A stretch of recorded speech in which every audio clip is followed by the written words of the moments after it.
예, 단식 중인 이재명 대표에게 힘이 되는 소식 하나가 있네요. 민주당 지지율이 50%를 기록했다는 건데, 자, 어떤 내용인지 목소리를 한번 들어보시죠. 뉴스에서 RN 서치하고 조사한 거는 민주당 지지도가 1,50% 나왔어요. 내가 보기에는 그거 장난치고 있는 것도 아니 뭐 사상 최저 지지율을 기록했다는데 그럼 무슨 지지율이 일주일 사이에 7%씩 너를 뛰어 갤럽 아니 일주일 사이에 지지율이 10%씩 왔다 갔다 해요. 3분의 1 생겼다고 소리. 저희가 이제 여론조사 두 장을 좀 보여드릴 텐데 한번 여러분들이 보고 왜 그럴까 한번 생각을 해보시는 기회가 됐으면 좋겠습니다. 먼저 갤럽 여론조사, 금요일 날 나왔던 여론조사인데요. 국민의힘이 34, 더불어민주당이 27, 5%포인트가 뚝 떨어져서 양당의 지지율 격차가 7%포인트로 벌어졌다는 그런 한국갤럽의 여론조사고요. 다음은 이제 오늘 나온 RN서치의 정당 지지도 추이 그래프인데요. 민주당의 그래프가 46.2에서 50으로 껑충 뛰었고요. 반면에 국민의힘 지지율은 살짝 내려가서 또 양당의 지지율 격차가 거의 6%포인트 이상 벌어지는 그런 숫자가 나왔습니다.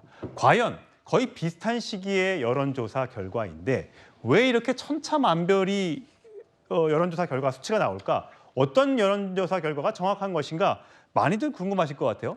이제 김근식 실장님은 많이 여론조사를 지역 주민들 상태로 돌려볼 테니까 이 결과가 왜 그렇다고 지금 보십니까? 그러니까 저희 같은 시기에 여론조사 결과인데 저렇게 너무 차이가 나기 때문에 저 부분은 좀 해석하기에 따라서 좀 생각이 좀 다를 것 같은데요. 가장 큰 차이는 조사 방식의 차이가 있습니다. 예.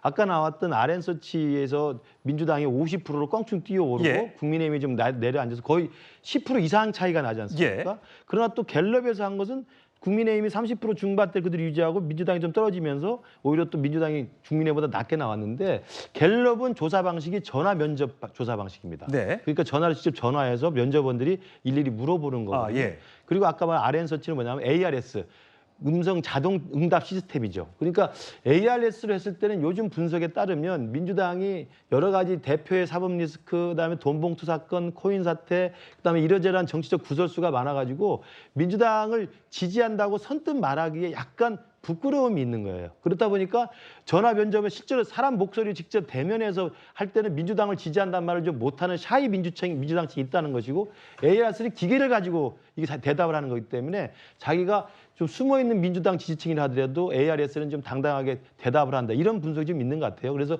ARS에서 민주당이 상당히 좀 많이 나오고 전화 면접 조사는 민주당이 좀 적게 나온다. 이렇게 좀 분석을 할 수 있는데 꼭 그것만이 아니더라도 저는 그 여론조사 업체에 따라서 여론조사의 문항, 그다음에 여론조사의 대상 등등에 따라서 상당한 정도의 좀 표차가 있기 때문에 저는 여론조사 그 수치를 가지고 절대 그걸 신봉하거나 그것이 아주 변화없는 금과옥조 같은 걸로 보는 것은 굉장히 위험하다고 생각합니다. 예. 예, 우리 김규식 교수님 말씀하신 것처럼 그 전화 면접 방식에 있어서는 국민의힘이 정당 지지도가 좀 높게 나오고 또 ARS 같은 경우는 민주당이 높게 나오고 그동안 그런 추세가 있었는데 최근에 이제 요 갤럽이 전화 면접인데 5% 포인트가 이제 떨어진 거로 이렇게 나왔는데 예. 같은 기간에 또 전화 면접 조사로 하는 MBS 방식이 MBS 여론조사가 있거든요. 그건 또 5%가 또 올랐어요.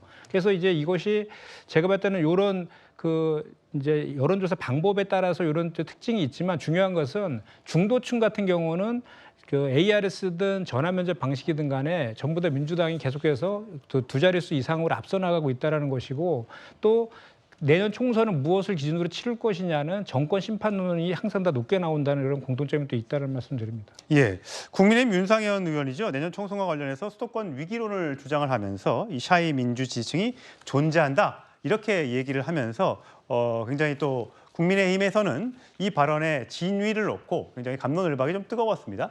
어쨌든 이재명 사법 리스크 등 당장 민주당 찍고 싶은 마음이 안 들어 여론조사에 안 잡히는 것일 뿐 샤이 민주당이 있기 때문에 우리가 수도권 이 표심 잡기에 더 노력해야 된다라고 국민의힘 쪽에 얘기를 하고 있습니다.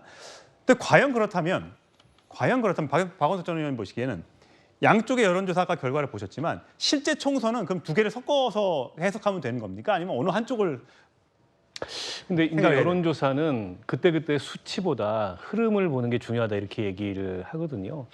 그러니까 흐름은 양당 어디도 그 자신할 수 없는 흐름이에요. 오히려 좀 도드라진 것은 이를테면 정치 실망층, 중도 무당층으로 이제 이 응답이 굉장히 많이 나오거든요.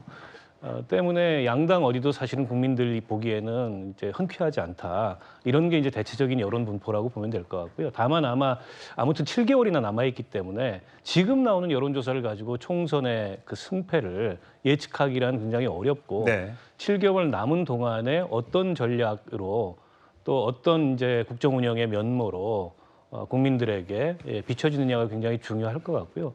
윤상현 의원이 저렇게 연일 수도권 그 위기론을 얘기하는 거는 실제로는 근거가 있다고 생각합니다.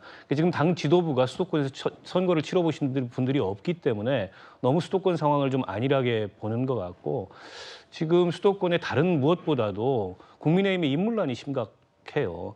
얼마 전에 수도권 조직위원장 임명을 했는데 자리를 다 못 채웠잖아요. 자리를 다 못 채웠다는 건 그만큼 총선에 나설 인재풀이 마땅하지 않다는 건데 근데 대통령께서는 계속 이제 강경 일변도로 나가고 있고 수도권에는 이제 중간층 여론, 중간층 이 유권자들의 비중이 굉장히 큰데 이 중간층 유권자들을 움직이기에는 지금 여당이 보이는 모습은 여러 가지로 좀 위태위태한 모습이 많거든요. 그런 점에서 수도권에서 선거를 여러 번 치러봤던 윤상현 의원이라든지 뭐 안철수 의원이라든지 이런 분들이 연일 경고의 목소리를 내는데 여당 지도부에는 그게 잘 안 들리는 게 아닌가 싶어요. 예.